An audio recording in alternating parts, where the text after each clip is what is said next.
जालना शहरातील कुंडलिका नदी पात्रात कुजलेल्या अवस्थेत आढळला अनोळखी इसमाचा मृतदेह, परिसरात खळबळ।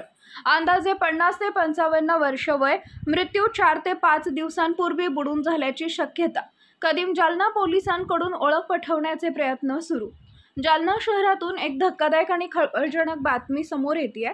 जालना शहरातून वाहणाऱ्या कुंडलिका नदीपात्रात एका अनोळखी व्यक्तीचा मृतदेह आढळल्यानं परिसरात एकच खळबळ उडाली आहे। मिळालेल्या माहितीनुसार शेरी स्मशानभूमीच्या पाठीमागील कुंडलिका नदीपात्रामध्ये हा मृतदेह आज सकाळी स्थानिकांना दिसला। हा मृतदेह कुजलेल्या अवस्थेत होता, ज्यामुळे नागरिकांनी तात्काळ कदीम जालना पोलिसांना याची माहिती दिली। पोलिसांनी तातडीनं घटनास्थळी धाव घेतली आणि स्थानिकांच्या मदतीनं मृतदेह पाण्याबाहेर काढला। पोलिसांच्या प्राथमिक तपासानुसार मृत व्यक्तीचं वय अंदाजे 50 ते 55 वर्ष असावं अशी शक्यता आहे। मृत व्यक्तीच्या चेहऱ्यावर दाढी वाढलेली होती। पोलिसांनी असं म्हटलं की मृतदेह पूर्णपणे कुजलेला असल्यानं आणि त्यातून तीव्र दुर्गंधी येत असल्यानं हा मृत्यू 4 ते 5 दिवसांपूर्वी नदीत बुडून झाला असावा असा कयास आहे।